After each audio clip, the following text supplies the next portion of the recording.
What is reality? In its most basic definition, reality is what is real, what exists. But while there may be no debate on whether a chair is real or whether a table is real, what about something such as beauty? Can we really prove beauty exists? Is beauty not something that is different to each and every one of us? Of course it is. And this is where this question becomes a lot more complex. You see, it's a hard question to answer, and depending on our worldview, depending on how we see the world around us, it is different. You see, how we see this existence is contingent on multiple different factors. Our genetics, what we were predisposed to, our environment, how we were raised, our upbringing, what morals did our parents raise us with.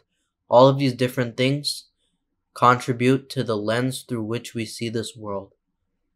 You see, that is why for every individual person, for every individual philosopher, there is a different answer on this question. What is reality? You see, while we may see the same things in our world at face value, like trees, water, seas, etc.,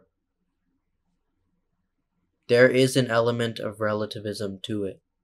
You see, while we may see the same objects in our world, we draw different conclusions from them. We have different thoughts about them.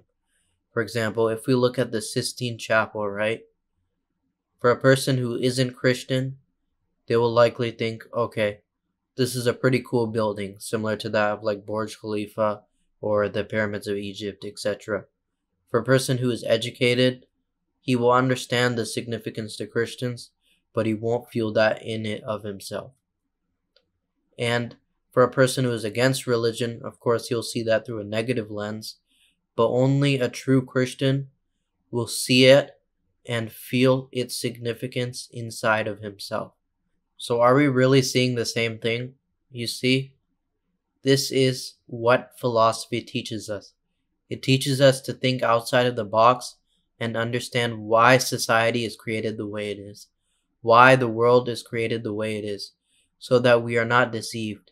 You see, many people in this world, you'll find, a lot of them are just like robots, programmed, simply following the latest trends and doing what is asked of them. Nothing less, nothing more. But we don't want to be like that. We want to embrace our full potential as the free thinking and creative beings we are. This is why we learn philosophy, because philosophy asks us to understand the very basics of the world around us. Often the most basic questions are the most complex. For example, what is metaphysics? What is reality? What is epistemology? How do we understand knowledge? What is aesthetics? What is beauty? These types of things are what philosophy seeks to answer. So this is why it is very important.